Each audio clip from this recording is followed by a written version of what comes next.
Well, hello, everyone. I'm Tyler Chrestman, and welcome to the Chrestman Conversation. Today on the podcast, we're going to talk about the United States entering a recession officially but unofficially. That's going to make sense in just a moment. I say officially because historically there has been a definition of recession which we currently meet, and I say unofficially because as long as you are in the Biden administration, you are apparently unable to acknowledge the fact that we are, in fact, in a recession. So historically, a recession is defined as 2 consecutive quarters of negative GDP growth.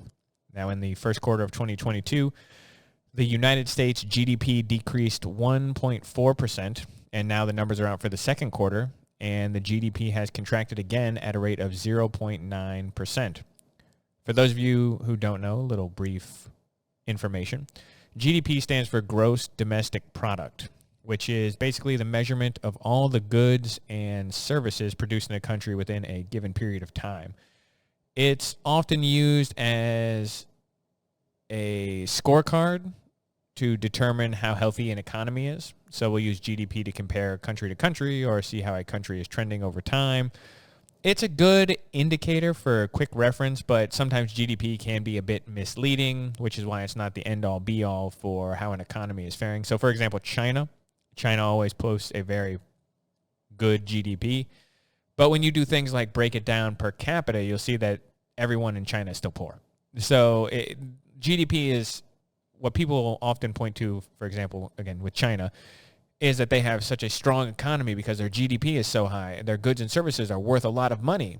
But when you break it down for the fact that there's over 1 billion people in China, you say, well, actually, the amount of money that they have per person is still relatively small, which is why personally I've never been that threatened by the Chinese economy, but that's a side note. Now, our GDP is contracting, which is not good. It's not a good thing. Since the 1950s, since 1950, the United States has never experienced 2 quarters of negative economic growth that did not result in a recession. So, we are in a recession, even if the administration won't acknowledge it. Everyone in the Biden administration seems content to lie about the process because the Biden administration knows that the midterms are going to be dictated by the strength of the economy and that some amount of gullible rubes are going to believe them when they tell them that this is not, in fact, a recession. However, I know that if you're watching this show, you're much too smart to fall for that. So we're going to discuss why this is, in fact, a recession and also point out some of the hypocrites, which is my favorite thing to do.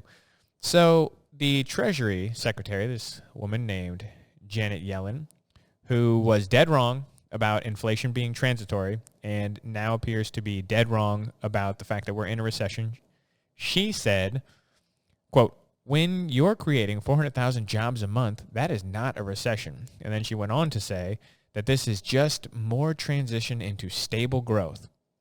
It's total nonsense. This is total nonsense. The president himself came out and gave a little talk at the podium and touted the strength of the job market as well, saying that the unemployment is 3.6%. We created 1 million jobs in the second quarter alone. Consumer spending is continuing to grow. And then he went on to close his remarks by saying that doesn't sound like a recession to me, right before he left the podium without taking a single question. Now, even though Joe Biden and Janet Yellen and everyone from the press secretary on down seems content to lie about this, it's not going to change the fact that we are in a recession. It's important to remember what these people actually said a recession would be prior to this new talking point coming out. So Biden's economic advisor, Jared Bernstein, wrote, a recession is, quote, 2 consecutive quarters of declining growth. He wrote that in an op-ed in Foreign Affairs. The president's economic advisor, Heather Boushey, said that the rule of thumb is that 2 quarters of negative growth in GDP means the economy is in recession.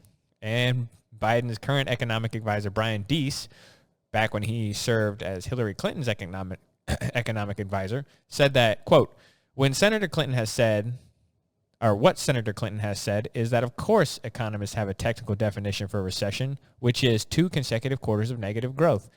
Apparently, all these people just forgot that this is what economists have been saying since forever, that 2 quarters of negative GDP growth actually makes a recession, because they all seem to just now be lying about it, or they've just decided to redefine the word recession. I mean, it's fine. They redefine words all the time.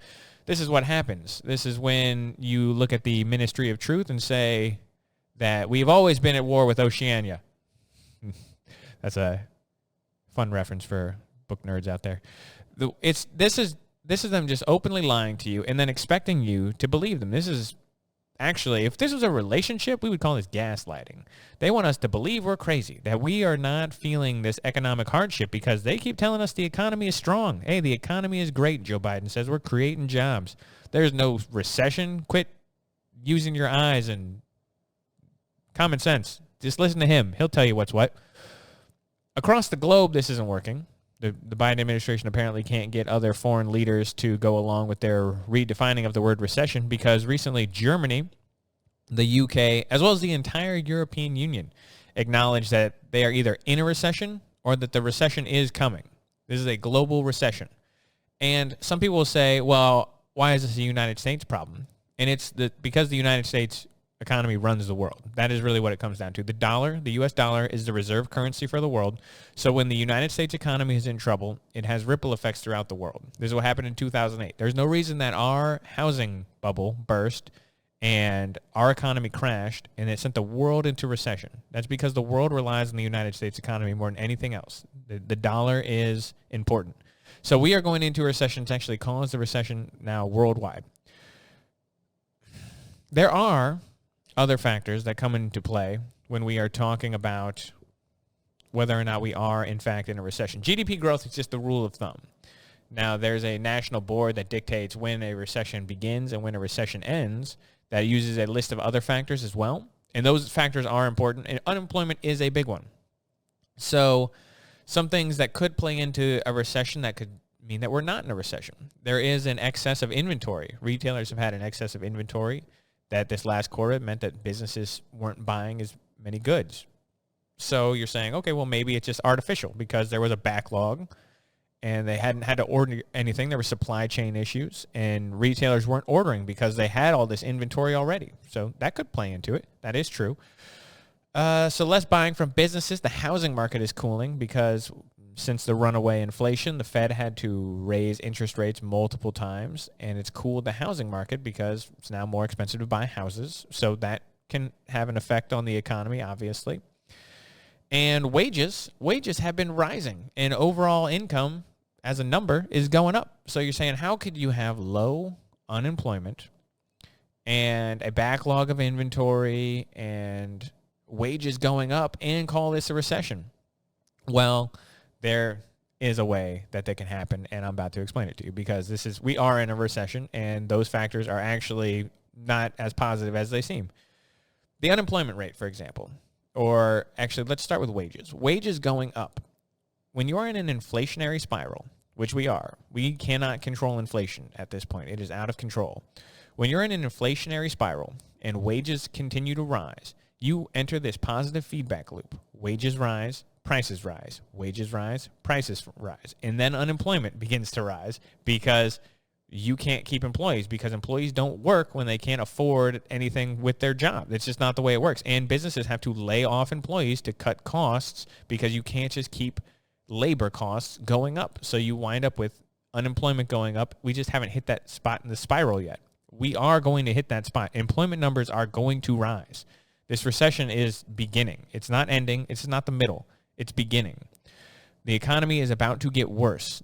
It seems hard to believe, but it's going to get worse because this inflation is not going to be controlled anytime soon. We just approved a bill to send more $400 billion to we're going to spend $400 billion more dollars to combat inflation. The dumbest thing you could possibly do. Let's print more money.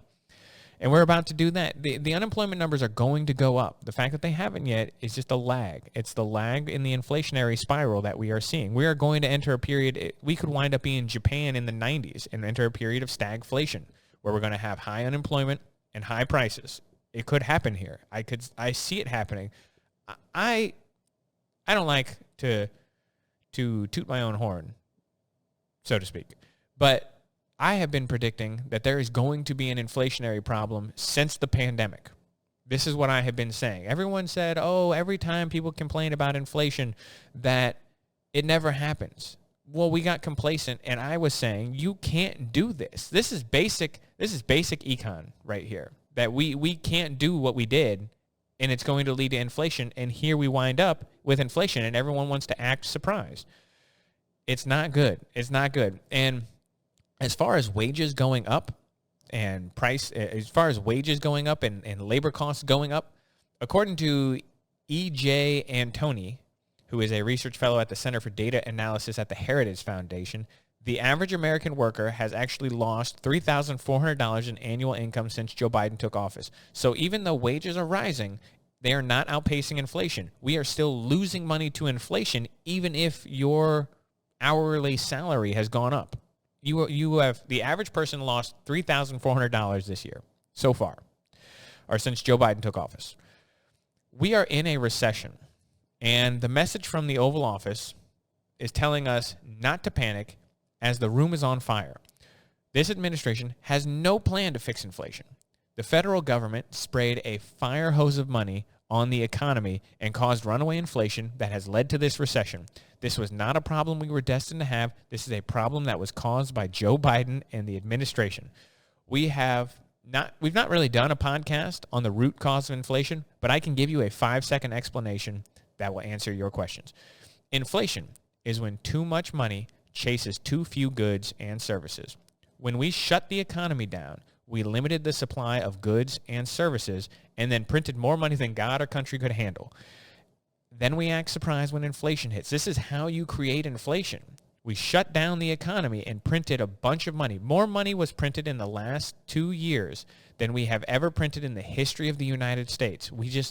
This modern monetary theory says you can print money and it's never going to have a negative impact. Well, here is the refute right here. We are in it. This is Joe Biden's doing. And Donald Trump, I'll say this, Donald Trump contributed to it as well. It wasn't as bad under that first year of the pandemic as it got when Joe Biden took office, but Donald Trump sent out checks to people who didn't need it. Donald Trump spent a lot of money in that first year of the pandemic. The spending exploded when Joe Biden took office, but Donald Trump that first year of the pandemic did contribute to this. He's not faultless in this, but let's say, just throw a number out there, 70 to 80% of this is Joe Biden's fault. The first year of the pandemic, we spent a lot of money, kind of made sense.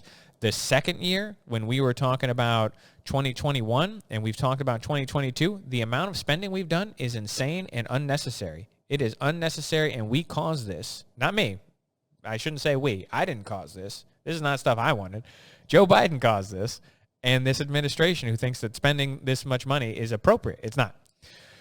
Since this is his doing, he's not going to be able to lie his way out of it. The Democrats don't want to acknowledge that there's a recession on the table because the midterms are lining up to be a bloodbath this year. The Democrats are going to get wiped out, and as long as the economy is on the table. So if they can pretend it's about other things, you want to talk about January 6th, you want to talk about cultural and social issues, make it about abortion. I don't think any of this is going to work because every day that people go to the gas pump, they feel it. When you go to the grocery store and you realize that prices rose 9% in July, inflation is 9.1% in July. You feel that every time you go buy a loaf of bread, and Joe Biden can't lie his way out of that. It can't be done. No administration can lie their way away from inflation, and people feel that, and it's going to have problems. This is just the beginning. As I said, it's not the middle, it's not the end. We're going to see this get worse, and we're going to probably cover this topic numerous times. We are in a recession. It doesn't mean the end of the world. It does not. But it does mean people need to be careful. Just start being careful with your money. Start really prioritizing what you need in this life. And this isn't a panic-driven thing, but it might be a good idea to start stocking up on goods in your home, just because the idea is that you should buy it now before that can of soup costs you $8. It might be a good idea before your dollars, before we wind up where you got to take a wheelbarrow full of money to the grocery store to buy a can of soup because your money is worthless. That is, hopefully we're not going to get there. I don't think we will get to that point, but I'm just saying, be prepared. Be smart and be ready for anything. We're going to leave it there for the day. As always, I encourage your questions and comments. Leave them either on the Facebook page or the YouTube videos, any of that. I love to hear the questions and comments and go back and forth with people either in the chat or answer them on the podcast. And as always, like, subscribe, review, anything you want on all the major platforms always helps the podcast. I appreciate you guys. I've seen the numbers going up, and as always, I'm happy with that. It makes me happy that people like the show, and even if people don't like the show, just watch anyway. Just watch anyway, and feel free to berate me in the comments. That's also fun. So we always enjoy that. I'm going to leave it there for the day. I'm Tyler Chrestman. Hope you guys have a great day, and I'll catch you on the next episode.